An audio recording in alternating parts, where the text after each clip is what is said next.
In this section, I'm going to be talking about the oscillators. Now, Serum is a wavetable synthesizer, which means that it uses sample-based waveforms for its oscillator. So this wave table, which is what it's called in Serum, is actually coming from a sample.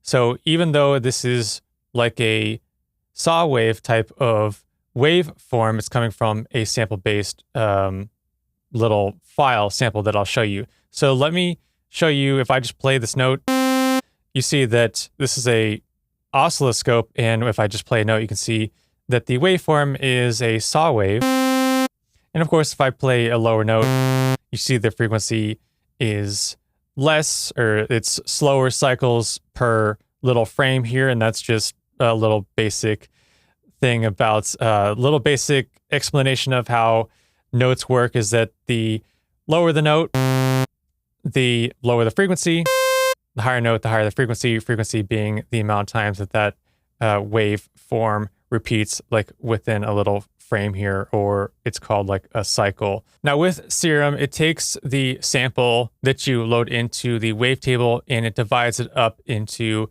a bunch of different slices. The maximum amount of slices is 256. This default is just one slice. If you click on this default, then you get your drop-down table where you can see the wave tables that come with Serum. So if I just go to this 4088 one, then it loads up this wavetable. And if I scroll this wavetable pause or WT pause knob, wavetable position, then you see that it goes all the way up to 256 different slices. And this wavetable is changing the shape for each of these slices. To access this file, go to the menu, show Serum presets folder. This is going to show you where all of your presets are stored. And so this is going to be in the tables and in the analog. If I open that up, there's that 4088 one. It's a wave form. It's a wave file. If I load this into Serum, I can see what this actual wave file looks like, this audio sample. And let me just play it and listen to what it sounds like. So pretty interesting sound. And if I zoom in really small, we can see that that is one of those little slices. And if I look at Serum, let's go ahead and look at Serum. We can see like that is, I believe, maybe about to here is kind of where that slice is in this first one. And there's just 256 different slices. That is one of the things that makes Serum so unique, is that I could take this Juno sample. This is from a Juno synth, just like a bass one shot. I could take this sample and drag and drop it into my oscillator.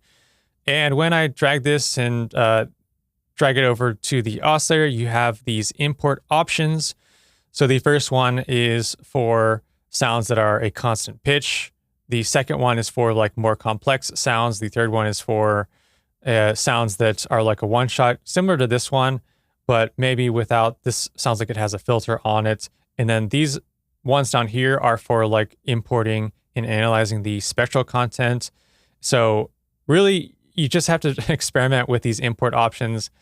I haven't found that one will work like more often the best over another. I just kind of experiment and just drag and drop. So we can drag this sample into the first one, this dynamic pitch 0 snap, and see how it sounds.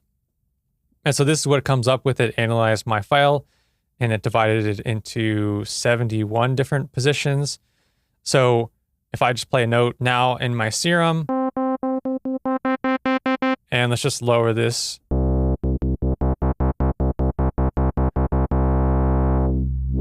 So now I have that like bass shape. And what I can do also, we'll get more into the LFOs, but if I just take this LFO and assign it to the wavetable pause, then it's going to cycle through each of these cycles and play it.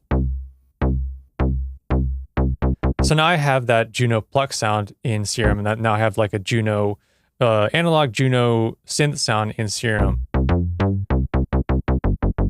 And that's a pretty good sound there. And then I could just save this as a preset, and now I just created my own Juno synth sound. And then you can go into this wavetable editor, which you click on this little pen button, and this opens up the wavetable editor. And I'll get more into this later in a later section, but you can clean up some things in this wavetable. As you see in this beginning one, it has a bit of space here, so you could take that out. You could go to this end. There's just like some empty wavetables. You could clean this out. You could do a bunch of things in this wavetable editor, which we'll get into later. And then if I did want to save this wavetable, I'll click on this save button now, and then I could save this into my folder that has my wavetables, and then I can just have like a Juno wavetable, a Juno base wavetable. So that is how you would import sounds. This is how you can get creative with different sounds. Let's go ahead and initialize this preset, get back to the default, and we'll talk about some of the other things on the oscillator. So now with this default wavetable, you have this octave section, so I could raise this up and down +4 to -4. I have a really small keyboard, like a Microlab Arturia keyboard, and when I'm creating presets, I just like to scroll through my presets and just hitting my C note, and I like to hear the presets, how they sound as a bass. So a lot of times when I create a bass preset, I'll lower the octave so that it's like lower when I'm just playing this one note. So that's how I'll use this octave section. Then we've got the semitones. So you can raise this up 7. So like if I turned on this oscillator B, raise this up 7. That's a common like lead voicing. And then you have the fine tuning, so you could adjust the fine tuning. Let's just put this at 0. So of course, when the fine tuning is at 0 for oscillator B, they sound the same. But then you can increase the fine tuning, and then you get some variations in the sound, like a chorusy sound. And then you have chorus tuning. So this is, let's see, kind of like semitones, but then you have these like decimals in between, so you can get smoother pitch changes if you're doing some modulations on there. So those are those top options. And let's go now to the unison. This is how you increase your voices of unison. Now, as I increase it, which is cool, we have these visual representations of what I'm seeing. So also, before I get into that, I also want to mention that if I click on this, then there is a representation of the wavetable. So let me go back to this 4088, and I'm just clicking on this, and this just gives me a cool visual representation of what wavetable I'm on. So that's just like a visual thing, a feature if you just want to see that. But other than that, that's all it is. So let's go back to the unison. This is how many voices of unison. If I had 2, then this shows me the distribution of like the detuning. So if I add 3, and we've got this detuning, so this is how detuned the voices are. So if I play, let's go ahead and put this back on the default. So initial preset, default, and increase this unison to 2. As I decrease that detune, then it just sounds like one note.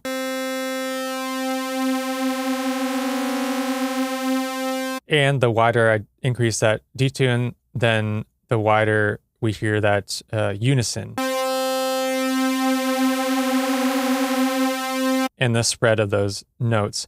Then you have your blend. So blend, if I have, let's say I have 3 notes, then this takes that first note and it determines how loud or quiet these other voices of unison are in relation to like the center notes.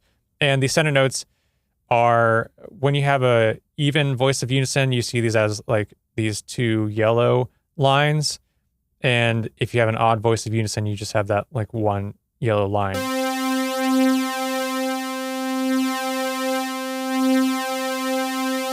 So next we have these phase and randomness knobs. Now the phase is going to determine where the start point is for this waveform when you trigger a new note. Now this randomness randomizes the start point. So this note is going to be random, so this phase isn't going to make a big difference if you have this randomness all the way up. it's going to make a bigger difference if I have this randomness all the way down, because then it's going to point the exact starting point. So if I have on, let's say, this oscillator B with a square wave, and I'm just playing around with this phase,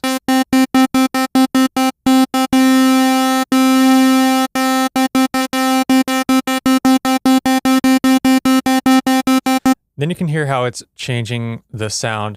And the randomness is going to always have the start point at the same point. So this, for voices of unison, I'll show you what this sounds like. You usually want this all the way up if you want a wide sound and you have lots of voices of unison, or like we have 7.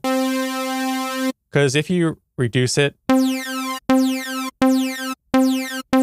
you get this like zap-like sound, which might not be desirable for like lead sounds, synth sounds, pad sounds. Now, where I tend to use randomness down all the way is when I'm making a bass sound and I want it to have a specific pluck, because sometimes if you're playing a bass and you have this randomness all the way up, you'll have some of the bass hits have like a bit of a click sound more than some of the others. So that might be desirable because a lot of analog synths, I don't think that you have like a randomness knob. But and even if you're doing like any kind of FM modulation, I'll probably put this down because it keeps the sound the same. Because sometimes you'll be playing like a note, repeating a note in your song, and then you're wondering why it always sounds different as you're playing it, and that's because you have this randomness all the way up. So that's what these two knobs do. Then you have your panning, left and right, and your level. Of course, that just increases, decreases the sound. And then you have this warp knob, and there's all these warp options, which we will be getting into in a later video. And now to turn these on and off, you're just clicking these buttons at the top. When you load up Serum, initialize this preset, oscillator A is always on. So if you don't want that on, then you can turn this off. If I turn on this sub oscillator, this one only has a few parameters. Direct out is going to, if I put on effects, it's going to bypass all of the effects and also this filter. And so that's useful for like bass sounds if you want to just create the harmonics of that bass sound using just like these oscillators, and want to add in the sub and have that not affected. So that's useful. And you just have your basic wave forms here. And you have your octave options, your panning, and your level. And then you have the noise oscillator, and you have the direct out option as well. And for the noise, you can add on analog is what I usually go to. These are the just your noise, white noise type of sounds, which you'll find in most other synths, like analog synths. So I'll use one of these and put this on. Let's say we have this saw wave. We've got that bright white sound, put on some voices of unison. And we have that sound, which is like your kind of like saw wave, super saw sound. Now, if I turn that off and go back into here, we've got some kick attack sounds. So if I do this kick attack and raise up this level, that kick is repeating. So I can turn this on to one shot just to have it just play once and then stop. I have this option for key tracking where I can key track the pitch. So now you have that kick sample changing pitch, and then I can adjust the actual pitch of the sample. And then there is the phase and randomness knobs, which are similar to oscillator A and oscillator B. But because this is like if it's like a one shot, so let's say I take this Juno bass sound from earlier, this one shot sample, and load it into my noise just by dragging and dropping. This randomness at 0 means it's going to have the same start point, and this phase chooses that start point. So this is just like just think about this as being almost like a sample start. So if I play this note on my keyboard now, and adjust that phase, it's adjusting the sample start of that sample. And if I had that randomness all the way up, it would just be completely random start points each time.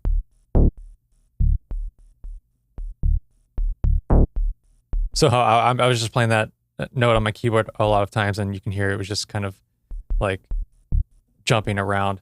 So that is what the phase and randomness does. And if you click on this drop-down menu, you have all of the different types of sounds that come with Serum, and you can also save your own sounds, and you just go into the location of your sounds, showing this preset folder. You can find the location of your sounds folder. So that is everything I wanted to touch on in the oscillator section. I'll see you in the next lesson.